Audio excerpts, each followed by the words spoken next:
Question number 4 है, ये लिखा हुआ है कि if z1 is equal 2 plus 3 iota and z2 is equal to, book में लिखा है 1 मनफी अल्फा, आयोटा नहीं लिखा हुआ। अगर 1 मनफी अल्फा लें तो फिर इसका जवाब आएगा -4/3, लेकिन अगर 1 मनफी अल्फा आयोटा ले लें तो फिर बुक वाला आंसर हमारा आ जाएगा। इसलिए दोनों तरीकों से कर दिया कि -4/3 अगर आयोटा ना लिखें तो फिर भी अल्फा का आंसर निकालेंगे, अगर आयोटा लिखें तो मैंने कहा कि अगर आयोटा ना लिखें तो अल्फा का जवाब -4/3 आएगा, लेकिन अगर अल्फा आयोटा लिख लें तो फिर हमारा जवाब बुक वाला -2 आ जाएगा। अब हमारी condition imaginary z1 z2 is equal to 7 है,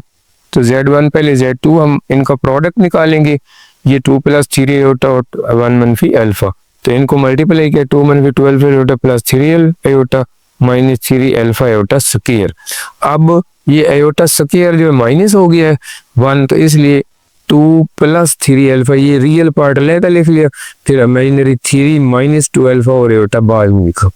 तो अब कंडीशन हमारे पास है imaginary z1 z2 is equal to 7, तो इसका इमेजिनरी पार्ट 3 -2 अल्फा है, इसलिए ये 7 की equal -2 alpha is equal to 7 -3 -2 4 के इक्वल आएगा। ये माइनस इधर ले मल्टीप्लाई कर दे तो ये माइनस बन गई, ये माइनस खत्म हो गई, तो अल्फा इज इक्वल टू -4, तो alpha is equal to -4/2 implies alpha is equal to -2। तो ये असल में कंडीशन है imaginary z1 z2 is equal to 7, तो फिर हमने अल्फा की वैल्यू फाइंड करनी है, तो इसका मतलब पहले z1 z2 का हम प्रोडक्ट लेंगे, जब मल्टीप्लीकेशन 2 प्लस 3 आयोटा z1 है और z2 1 मनफी अल्फा है, तो ये 1 मनफी,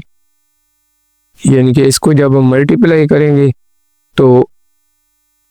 ये 2 1 और 2 और 2 मनफी 2 अल्फा, अब 3 से 3 आयोटा मनफी 3 अल्फा आयोटा या ए आयोटा जो भी है, ए है या अल्फा है।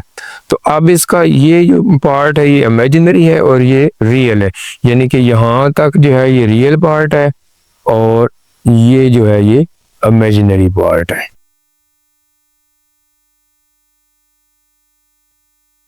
तो उसने जो कंडीशन दी है वो ये कि imaginary z1 z2 is equal to 7, तो इसका हमने इमेजिनरी पार्ट 3 - 3 अल्फा, यानी कि इसका इमेजिनरी पार्ट अगर आयोटा कॉमन है तो 3 - 3 अल्फा ये आयोटा, तो ये इसका इमेजिनरी पार्ट है, इसलिए मैंने इमेजिनरी z1 z2 का 3 - 3 अल्फा लिया है।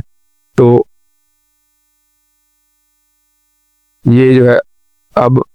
हम इसको सॉल्व कर लेते हैं, 3 - 3 अल्फा इज इक्वल टू 7 आ गया,